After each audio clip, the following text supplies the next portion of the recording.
fourth word, coming from Luke, the 23rd chapter, verses 43. And Jesus said unto him, Verily I say unto thee, today shalt thou be with me in paradise. I want to speak with this thought in our minds for the brief moment that I have. Comfort in the uncomfortable. All right. Comfort in the uncomfortable. My brothers and sisters, have you ever felt uncomfortable? Yeah. I'm looking at some of you now, and some of you look very uncomfortable. Smile back at me so I know that you're comfortable. Some of us get uncomfortable at work, uncomfortable in the grocery store.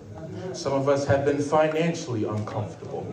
Have you ever had a moment where you felt uncomfortable? Yes. You see, as a 6'5" African-American male My Lord.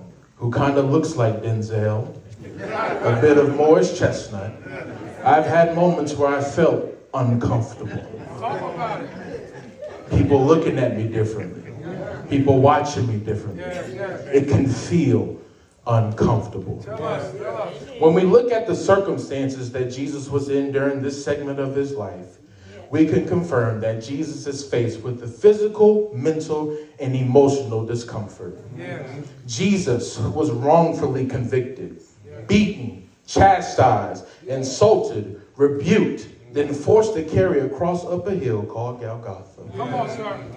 Then hung up on said cross, a crown of thorns placed on his head, even a sign that mocks his very calling is placed on his head. Yes. We can see Jesus in this uncomfortable moment. Yes. As Christians, we must understand that we will be placed in uncomfortable circumstances. Come on now. But in some situations, we think our discomfort is God's punishment. But when in reality, it's God's purpose for us.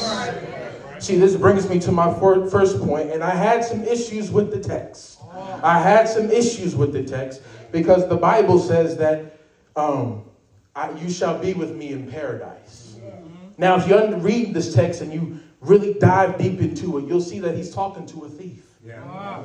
He's talking to a thief. And as I'm reading this, Pastor Singletary, I'm struggling because they don't say the thief's name.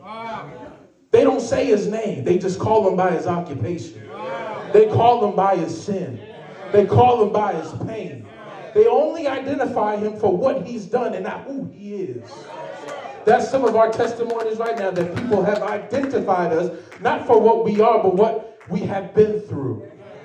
So I had some issues with this text. I was struggling with this text. And then God FaceTimed me.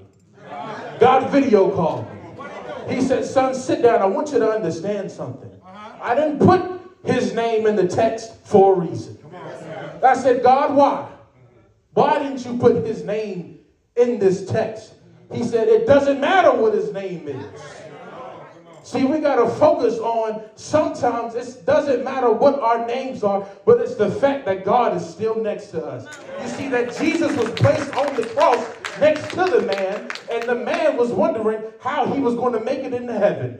But my brothers and sisters, all you got to look up and realize is that you're right next to God. That's somebody's blessing right there, that you're right next to God. My last point, and I'm going to run home as fast as I can. Point 2, God will do more than you ever expected. You see, in verse 43, Jesus says, I assure you, today you'll be with me in paradise. From context, we understand that paradise is heaven. What got me about this part is Jesus is telling the thief on the cross, today you'll be with me in paradise. But if you look back at verse 42, the thief says, Jesus, remember me when you get to the kingdom. The thief on the cross was looking to be remembered. But Jesus said, I'm going to not just remember you, but I'm going to bring you with me into paradise. And that's good news for you, my brothers and sisters. God doesn't just want to remember us. He wants us to be with him. In Jesus' most uncomfortable moment, He provides comfort to a man who is faced with discomfort. Some of you right now are facing discomforts in your life right now. But if God be for you, he's more than the whole world against you. Is there anybody in here that's glad that you are in your uncomfortable moment? Because if God is right next to you, if God is in front of you, if God is beside you, if he is behind you, that means there's purpose on your life. I want you to open up your mouth and give God praise, because he's bringing you out of discomfort.